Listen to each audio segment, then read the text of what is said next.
এই নীলা হিয়ালৰ যিটো ৰূপ মানে ওলাই পৰিছে এতিয়া জুবিনদাৰ কোনে আসল অনুৰাগী কোনে নকল অনুৰাগী সেইটো গৰু চুৰৰ তাৰপিছত সিদ্ধাৰ্থক দিবা দিলে পইচাটো সিদ্ধাৰ্থে তাৰপিছত জুবিনদাৰ অনুৰাগী এতিয়াও ন্যায় বিচাৰি আন্দোলন কৰি আছে। সঁচাকৈ জুবিনদাই ন্যায় পাবনে? কিয় ইমান দেৰি হৈ আছে? ইয়াৰ লগত জুবিনদাই মানুহক টকা দি কেনেকৈ সহায় কৰিছিল? চলক জানিলেও এই ভিডিঅ'টোৰ মাধ্যমত তাৰপিছত বিস্তাৰিত আলোচনা কৰিম ভিডিঅ'টোৰ শেষত। আৰু আপুনি চেনেলটোত নতুন হৈ থাকিলে চেনেলটো ছাবস্ক্ৰাইব কৰি ৰাখক। এই চৰকাৰখনে কৌশলী চবতে আচলতে যেতিয়াই দুখটো ধৰা পৰি যায় তেতিয়াই তেওঁলোকে দুখটো বেলেগৰ ওপৰত জাপি দিয়ে, কৌশলপূৰ্ণ কথা কয় আৰু ৰাইজে বুজি পাইছে।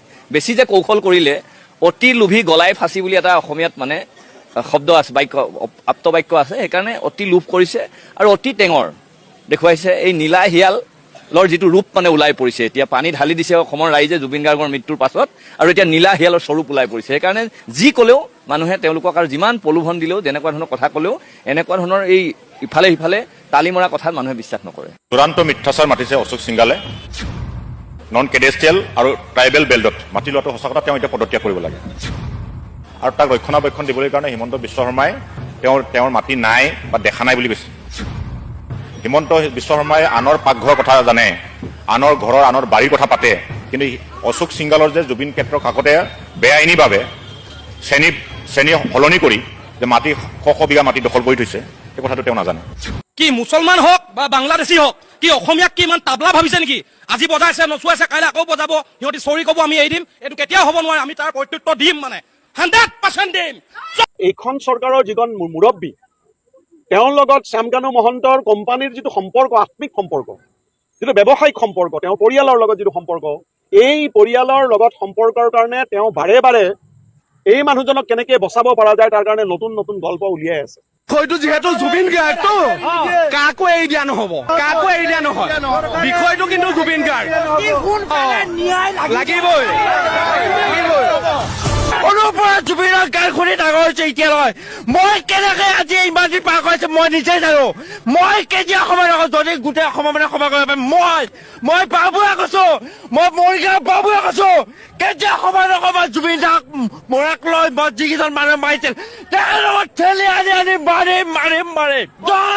জুবিন দা ক'লে যে মই ইমানখিনি দিব নোৱাৰিম, তথাপিও মই 50,000 মান দিম বাৰু। তাৰপিছত সিদ্ধাৰ্থক দিবা দিলে পইচাটো সিদ্ধাৰ্থে। তাৰপিছত মই হায়দৰাবাদ গ'লোঁ, হায়দৰাবাদত তাৰপিছত সিদ্ধাৰ্থে 20,000 টকা মাৰি দিছে আৰু গুগল পে'ত 20,000 মাৰি দিছে। জুবিন দাই 50,000 দিম বুলি কৈছিল, তাৰপিছত সিদ্ধাৰ্থে 20,000 টকা মাৰি দিলে। এইটো 2024 কাৰ বেমাৰ হৈছিল? মোৰে হৈছিল। এই দেৱালীত মানে ফটকা ফুটাই চকুত এক্সিডেণ্ট হৈছিল। মোৰ নাম শ্ৰী কৌশিক দাস।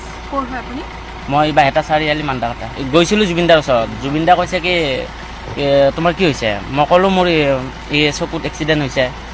তাৰপিছত জুবিন দা ক'লে কি যে ইয়াত ইমান দেৰি কৰি লাভ নাই, তোমালোকে জল্দি তৎক্ষণাত চিকিৎসা কৰা আৰু মই 50,000 মান টকা দি দিম। তাৰপিছত সিদ্ধাৰ্থক দিবা দিলে। সিদ্ধাৰ্থে তাৰপিছত 20,000 টকা মাৰি দিছে আৰু কেইদিনমান পিছত। সিদ্ধাৰ্থে লৈ ল'লে নে কি কৰিলে গম নাপাওঁ আৰু তাৰপিছত নাৰাখিলে। মানুহে বিচাৰিছে জুবিনৰ ন্যায়, আৰু আমাৰ মুখ্যমন্ত্ৰীগৰাকীয়ে কৈ আছে সমস্ত ফটুৱা কথাই সবা। নিজৰ গৃহ বিভাগৰ ব্যৰ্থতা ঢাকিবলৈ গৈ এতিয়া মুখ্যমন্ত্ৰীয়ে বাৰে বাৰে আনৰ গাত দুখ ঠেলিব বিচাৰিছে আৰু পুৰণি দুৰ্গন্ধ বিচাৰি ফুৰিছে। মুখ্যমন্ত্ৰীয়ে এতিয়া এই দুৰ্গন্ধৰ মাজত উদ্ধাৰ পোৱাৰ খাদ্য বিচাৰি।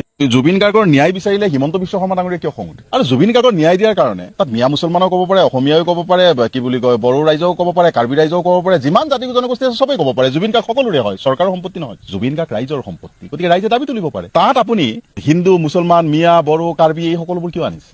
হিমন্ত বিশ্ব শৰ্মাৰ আচলতে আঙুলিৰ ধাৰত আমি অসম নাচিব লাগিব। তেওঁ ভাবে তেওঁৱে অসমৰ একমাত্ৰ ৰজা। আজি আমি বঙাইগাঁওবাসী ৰাইজে বিভিন্ন জাতি ধৰ্ম বৰ্ণ ভাষা আমি শান্তিপূৰ্ণভাৱে আমি যাব ওলাইছিলো পবিত্ৰ সমাধি ক্ষেত্ৰত জুবিনদাৰ।